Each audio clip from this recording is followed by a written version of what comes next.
Good morning, everybody. It's the 25th of April, 2016. The dog is in the kennel. It's time for another edition of Weber This Week. Well, a topic that is hotly discussed in the area is Del Lago, the casino. Well, we've had a lot of the Wilmots in town to do the show, but now we're talking construction, we're talking union leadership. We have Mike Davis in today, along with Jim McKenna. Jim, of course, the Vice President of Construction for Del Lago. Mike Davis, the President of the trade unions, et cetera, et cetera. Gentlemen, good morning to you. Welcome to the show. Good morning. Good morning. It's great to have you alongside, and without further ado, Mike had a chance to meet you and asked you if you'd come on the show way back when during the signing of the beam, and it was nice enough that you said yes to come on and brought Jim along. Mike, let's talk about your position, and I think I screwed up your title. Explain to us what your title is and what your feeling is about this amazing enterprise that's taking place in front of us. Well, I'm the president of the Finger Lakes Building and Construction Trades, and I'm also the business manager for the International Brotherhood of Electrical Workers here in Geneva, located in Geneva. And my job is to represent the labor force that is going to be building Lago. Probably 2 years ago now, Jim, wasn't it? We sat down and we ended up putting a project labor agreement together to guarantee that local people would be building this job, and that's where it all started, actually. Talk about your personal background, where you were born, where you went to school, how you got involved in the union side of it. Well, I was actually born over in Newark Community Hospital. Lived in my whole life in Clifton Springs. I now live over in Galen in Wayne County. And my father was a union leader. He was a business manager for the International Brotherhood of Electrical Workers. Actually, he's still the secretary-treasurer for the New York State Building Trades. He's 70 and still going at it because he's never going to retire. I think that is his hobby. So it came pretty natural to me. There's times I wish I was still back out in the field because I love doing construction work. It's great watching something and being able to create something with your hands and be part of a big team to bring something like this out of the ground is just amazing. And before we go to Jim, Mike, when you heard about this project, I'm told that Tom Sr. and a couple of his sons were driving by and saw that spot out there where the spot is, just off the Thruway 41, quick left over the bridge, and bang, there it is. Did you pinch yourself when you heard about this proposal that it might come through and there actually might be a Las Vegas type of $450 million project? What was your first reaction? My first reaction is I ended up going to the Tyre town meeting the very first time they showed up and started to explain it, and my first reaction is, man, this would be awesome, but really, are we going to do this in this area? Bingo. And yeah, we are. That's the best part. It took a lot of effort on everybody's part to bring it here, but it's going to be great for the region. We've lost so much as far as any sort of industry in this area and any sort of economic driver. To finally have something that's going to boost this area is just great. I mean, it'll be great for construction. It'll be great for everything. Speaking of construction, Jim McKenna's alongside, and of course he is the Vice President of Construction for Del Lago. And Jim, talk a little bit about your background, where you were born, your education, how you got involved in what you're doing today. Yeah, thanks for having me on. No problem. Grew up in Rochester, New York. Went to college for civil engineering. I always knew that I wanted to get into construction, and worked for a construction company in high school and through college. Worked for a general contractor for a number of years after college, and I've been with Wilmorite for about 8 years as Vice President of Construction, overseeing new construction for them, and just very excited to be a part of this project. Mike and I think, first met over coffee in maybe February of 2014. And we met for a cup of coffee. We were supposed to meet for about a half hour, and I think about 4 hours later, we'd probably drinking the diner dry of coffee as we started talking about the project and started talking about how it could really be a beneficial project for all of us, and the building trades for us, for the community as a whole. And really, it just started feeding on itself in that very first meeting, and it's really been a partnership from there. And it's amazing. Yeah. Well, I asked Mike about his feeling when you heard about the location. You've been involved for 8 years with Wilmorite. What was your first reaction? Did you pinch yourself about Tyre, New York, just off the Thruway, in a small, very small hamlet of Seneca County? Yeah. It just seemed to fit perfect, being as close to the thruway exit as it was, proximity to both Rochester and Syracuse. It just seemed like a perfect site. And that was one of those things you pinch yourself and you say, really, can all of this come together? Because it all just seems too perfect. You know, the partnerships, the community as a whole, everyone sort of being behind this, it seemed too good to be true for a little while. Jim McKenna, along with Mike Davis, my special guest. Jim, being a head of construction, it boggles my mind since I don't know the difference between a Phillips head screwdriver and a regular screwdriver. That's my background. And I admit it. Jim laughs because I bring in people that know what they're doing at my house and now our apartment. When you take over a project of this size and spectrum as far as huge, in a casino, a hotel, parking garage, et cetera, everything is laid out in drawings, I suspect, and everything is done. This is going to be here, this is going to be there. It's your job with your team to analyze where you're at, where the timeline is, a certain timeline for each particular part of the project. Is that a fair statement? Is that what you look at? Yep. Our team takes it from initial sketches, works with the architect, works with the design team, and basically takes it from the earliest thought and the earliest sketch all the way through construction.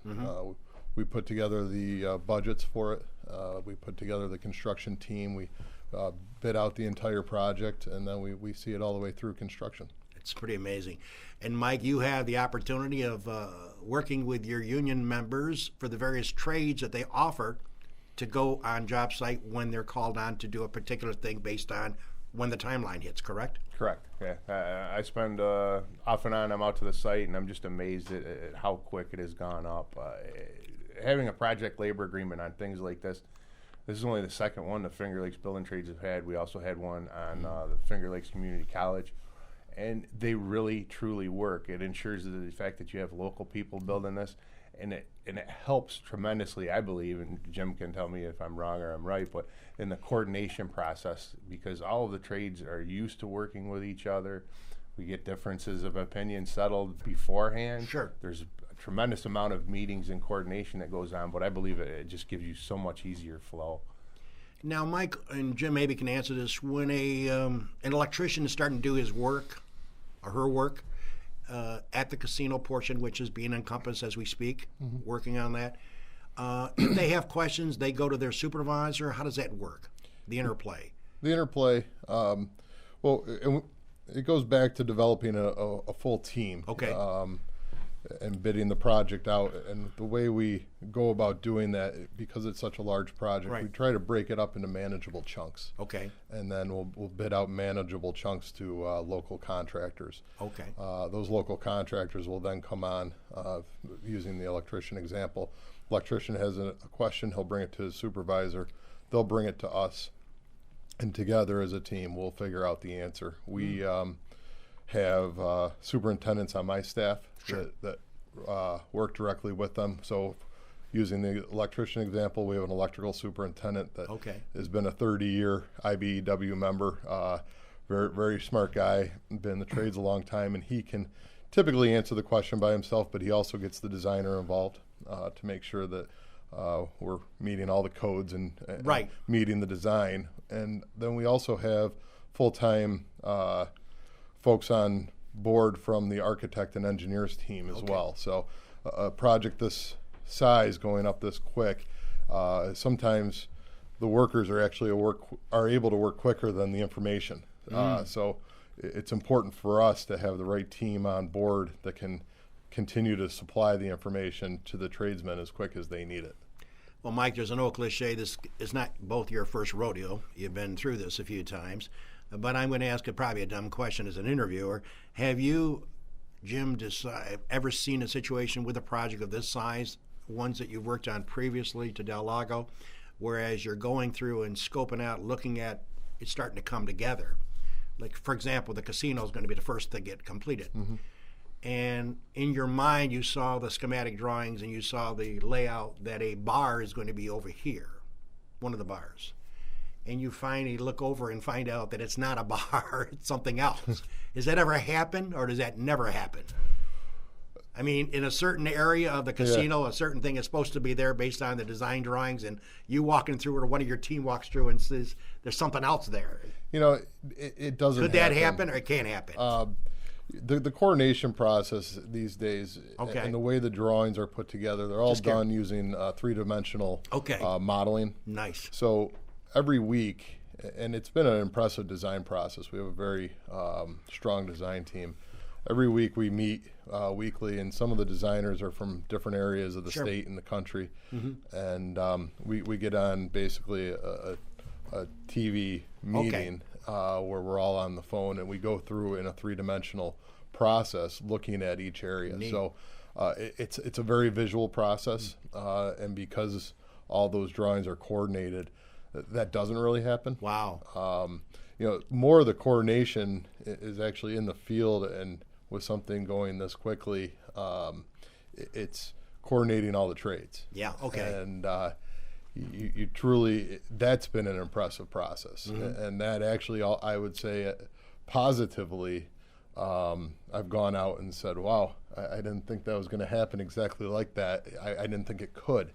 But back to Mike's point with these local union workforce that's out there, they really are working together, and it's impressive how close and how synchronized and how well they're working together. You know, one guy is just putting the metal studs on the outside of the building, and yesterday you didn't even see a steel beam there that he could fasten to. You know, and they're really just following each other around, and that whole process is just making us look good, because the trades are they're a bunch of professionals that really know their business and make it look easy. Well, that's good. That's their forte. As far as Lago, of course, Jim McKenna is my special guest, along with Mike Davis, talking to Lago and where we are currently with the construction. One thing that you talked about going up the elevator to come to do the show this morning, Jim and Mike, were the weather conditions have been just unbelievably favorable for this job. Considering 2 winters ago, I think you would have had issues, and Mike, and you would have had issues with getting the crews out there because we had 4 to 6 inches of snow plus 20, 25 below wind chill every day, and that's got to be tough for workers, I guess. But this past winter has been glorious for us, and the spring has been a little rain, but not bad. So your take on the weather, that's a major factor, right? Very. We started foundations November 23rd, Monday before Thanksgiving. Okay. And our hopes was that we could get enough foundation in the ground in about a 6 to 8 week period that we could start steel, because you know, concrete is very weather dependent as just a product. The steel, we figured if we could get through 6 to 8 weeks with pretty mild conditions, steel you can put up at any time. It just has to be warm enough that the men aren't out there in unsafe conditions with the wind blowing and it being too cold. This winter just never came. From November 23rd through February, I think 15th, there were only 2 days in a 6-day work week that we were working Monday through Saturday that we didn't pour concrete. Wow. So it was pretty amazing. It was very amazing, and the steel was able to follow right behind, and we just never missed a beat. You know, we've gotten a little bit of rain, and that's because it's springtime. So yeah. Now, Mike, as far as the casino encompassed, totally enclosed to get inside to have the worker bee start to do the work inside, is that completed? Is the casino enclosed now? Encompassed? It's pretty much enclosed. Pretty much? Because I know the goal was May 1st to have it enclosed, according to Jimmy and Wilmot and Tom Jr. when they were in. As far as I've been, I just toured the site with Jim in the last week a few different times, and they're getting ready to pour the floor on the bottom portion, and that's when a lot of the mechanical trades will start. It's there's over 200 people out there working right now. And that's probably, what would you say, about a third of what's going to end up being there at any given time. And it's going to be a lot of people, very labor intensive. It's outstanding for our area. I mean, And I guess, Mike, the workers have got to be excited, getting good paychecks, working every day. We Really? have had a terrible construction year leading up to this. All the trades in this area have suffered from time to time, and it's going to be great for us. Yeah. When they did the topping off ceremony, I spoke about. Yep. Right now, with 200 people there, you're averaging taking almost $500,000 of wages and benefits a week out of there. That's great. That's $100,000 a day in wages and benefits. And you're only got about a third of the workforce that's going to be there at peak. That's great. And it's a good thing for the area. I mean. Well, we're going to continue our discussion. Jim McKenna, Vice President of Construction for Del Lago. Mike Davis, the head of the union trade as far as the Vice President and the President of them. I'll get his title right after a while. But, see, I'm trying to call you everything, Mike. I'm trying to give you all I do kind of a little bit of everything. You know, I know you're one of these guys that does it all. But this is Weber This Week on a Monday, the 25th. We'll continue our talk with Mike and with Jim. And speaking of bills, we want to pay the bills and pay support to our great sponsors that make this show possible.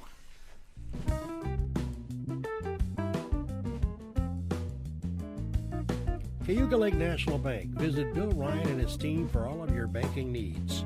Offices in Union Springs and Aurora, a fine sponsor of this show for over 30 years. DA Liquor on Bird Street in Seneca Falls. Amy Padula and her team will find the right spirit for you every time. When you stop in, tell Amy the dog sent you. Steve Wadhams and Wadhams Enterprises, your local employer of choice. Proud supporter of Weber This Week and local athletics. Fill out an application at wadhams.com. The Gould Hotel welcomes you to come out and enjoy the revitalization of this historic downtown Seneca Falls landmark. Every Wednesday is Ladies' Night with special price drinks and half-price appetizers. Learn more at thegouldhotel.com. The Omen Theater on William Street in Lyons. See what's playing this week at omentheater.com. Located off New York State Thruway Exit 41, the McGee Diner has earned their reputation as a popular family restaurant, serving country fresh home-cooked meals daily. Stop in for breakfast, lunch, or dinner, and check out their menu at mcgeediner.com. Seneca Metals is an award-winning company that has earned a reputation of going above and beyond to protect the environment and support their community. As an EPA inspector once said, their operation is head and shoulders above the rest. The Seneca Falls Country Club, awesome 18-hole layout, open to the public, and a 12-month payment plan for members. Come try to par the par 4 16th, the toughest hole in Central New York. Check out SenecaFallsCountryClub.com. And the Newark Pilots of the Perfect Game Collegiate Baseball League, a minor league team with a major league ballpark. Season ticket packages available at NewarkPilots.com. And the Wilson Press in Seneca Falls. My good pal Rich Rickey and his team can handle all of your printing and mailing needs. Visit them online at wpress.com. Rich Rickey and Wilson Press, a fine sponsor of Weber This Week. Welcome back, everybody. It's a Dog H. Weber with another edition to Weber This Week. Jim McKenna and Mike Davis are my special guests, talking construction, talking union involvement at the Del Lago, which is fastly moving along. And we were talking during the commercial break, Jim and Mike, and you certainly have views regarding all the opposition, not all the opposition, some of the opposition that has come forward regarding the casino and the building of it out there, et cetera, et cetera. Mike talked about going to the Tyre town meetings. That must have been a lot of laughs because there are certain people that were against it from get-go. Jim, just a personal opinion, since you work for Wilmorite, I've always asked the Wilmorites or the Wilmots that have come in to do my show, it must be a little, it's America. People can protest, people complain, but it had to be a tough situation to hear the opposition coming up, lawsuit after lawsuit after lawsuit. What was your reaction to that? Mr. Wilmot told me, Tom Sr. told me, you expect that. Certain projects of this size, you expect that. What was your view on it as it continued? My view on it, and what I just continue to tell my team is that, we just need to keep our head down, keep focused on the construction and just continue to be the best neighbor possible. Keep the construction site clean. Right. Just continue to do the right thing day in, day out, and sort of let the courts settle the lawsuits outside of us, and just be prepared to go as fast as we can when we're able to. And Mike, it's no secret that the Oneidas and Turning Stone and the Finger Lakes Racing Casino, it's no argument that they were financing and still are financing some of the legal bills, which I'm sure are numerous in dollars. Your feeling on, I know you were quite outspoken, not outspoken, but you had comments to make about lawsuit after lawsuit after lawsuit, and it probably, did it get on your nerves after a while? I know it continues to a certain degree. I guess get on your nerves. I'm not sure if that's the best way to put it, but it did frustrate us. I mean, as good as this project is, it did kind of slow construction some points in this time, because people did sit on their wallets as far as construction goes and wait to see when or if this was going to happen. And that would cause a little bit of heartache for us, because these people work hard and feed their families by doing construction, and these little processes did slow that up quite a bit. And I'm sure they're still ongoing, and there's still different things to be said, but now that we're working, that's the main thing. People depend on these type of things to put food on the table. So. Oh, sure. Yeah. Jim, Tom Wilmot Sr. seems like a nice guy. He wanted me to give him strokes playing golf. He did mention that here. And when he sees me swing the club, he don't need any strokes at all. But it's gonna be good for you as a member of that company, and for him and his family to see this progress along. The first time that you've come to this area for this type of a project like a casino, that's going to make him feel good, and it's got to make you feel good as an employee of his company that the job is going to get done, and he's going to be smiling ear to ear when it's finally done. Absolutely, and Tom is a great guy. Yep. It's a great family to work for. Yep. As we mentioned earlier, I've been there about 8 years now, and it truly is a family company that the way they act in public, they also act in private. Sure. They're constantly just sort of genuinely looking out for each other internally, right. And when they speak about the benefits to the community, that they're big members of the community that donate a lot of money and do a lot of good and try to give back, and that's they practice what they preach. So it's a wonderful company to be a part of, and certainly it's exciting for me to get the project to this point and to see a successful path going forward for them as well. So yeah, it's been good. Now, I wouldn't let you leave the studio without telling me, how often does Mr. Wilmot Sr. show up at the job site and just do a little walkthrough? Well, announced once a week. But other than that, he slips in once in a while? Yeah, he zips in once in a while, and just starts walking around. He's very excited about it. The whole family is very hands-on. Now, if he sees something he doesn't like, I'm sure you maybe get whispered in the ear about something? Yeah, he doesn't hold back. He's willing to let you know if there's something that he would rather see a different way. That's good. That's good. It's great. Hey, you know what? Gotta make the boss happy, right? That's right. That's right. That's right. Well, Mike, you talk about all the trades and getting ready to unleash them once the casino is starting to get built. And I guess you got to feel pretty good, because when those workers come out there, they know they're making good money. They got a job for a period of time. And like you say, this is a legacy of what you're doing, and legacy of those workers to put together a Las Vegas-style casino in Tyre, New York. And once completed to the 100% style, which will take a while, obviously, to get there, it's going to be quite the thing they can talk about when they're having dinner at home with their families. I was an electrician at that job site. I was a plumber. I mean, that to me means a lot. And I think, with all due respect to a burned area or some small little operation, this is a full-scale casino. It's going to have entertainment and a parking garage, a casino, a hotel, everything else. And it's going to mean something to these folks as we move on down the road after it's all complete. Yeah. All the trades in this area are very proud people, and they're very talented individuals. And you hit the nail on the head. A lot of times you work your entire career to get to something like this. You're building schools and, like you said, different municipalities and things that are just brick and mortar. This is going to be like a special showcase that they can actually, walk in from time to time, take their family into and say, yeah, I remember doing this. I was remember part of being this, on that lift. Yeah, I remember this when it was coming out of the ground. And I talked to a few of the apprentices and a few of our electrician that they're younger, said, you're going to learn stuff on this job that you don't get to see all the time. This is a signature project. Pay attention and learn and carry it through to the next generation, so they know when they get to build one of these, that they know how to do it. Now, if they need 20 plumbers for a particular timeline at that casino that's being built, Del Lago, how do the 20 get selected? Based on seniority for the various area? How does that work? Every trade's a little different. Okay. Union trades are all different. Now, I can speak to the electrician. Okay. We have a list that everybody goes on, and usually, it's the first come, first served basis. I got you. Your first one to sign. Okay. But because of the PLA, there is a 60-mile radius that they get preference if they wish to work out there. They get to do that, and every trade will attack how to do that preference differently.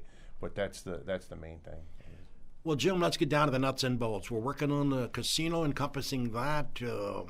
That'll be the goal for the next several months. Yes. The anticipated opening date was projected to be February 17.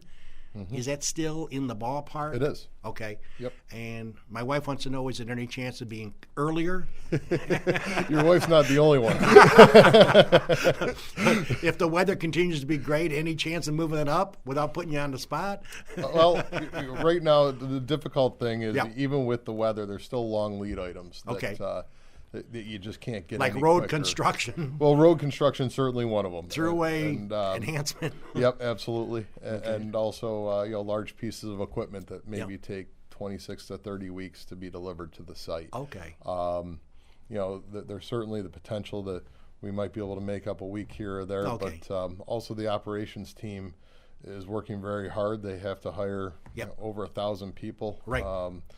And train them and get all of that situated too. So, a 13-month, 14-month process from start to finish is certainly a grueling process when you look at the scope of how much we're spending. Yep. If you look at it being over, $425 million project over maybe 14 months, you're basically spending a little bit around $1 million a day, every day, including Saturdays and Sundays. So, we're moving fast. It's a little difficult to move too much faster, but we're very confident and feel very comfortable with the February opening date. With that opening date, what would be encompassed in that scope? The casino itself, all the restaurants that are in the casino, the event center that's a part of the casino. That would be up? That would be up and functional, yep, and the parking garage as well. The hotel will lag a little bit. Sure. And that's going to lag mostly due to the nature of construction. It's a concrete structure versus a steel structure. And so it was very simple for us to put the steel up through the winter months, whereas with the hotel itself being elevated concrete, you don't want it to freeze. So even if it's a great winter and it's only getting down to 28 degrees at night, that's not great for concrete to cure. So we waited to start that until this March. And so that has started. Foundations are almost 100% complete as of today. And in the next month or so, you'll start to see that structure rise out of the ground. I can't recall. How many rooms is that hotel going to be? 205.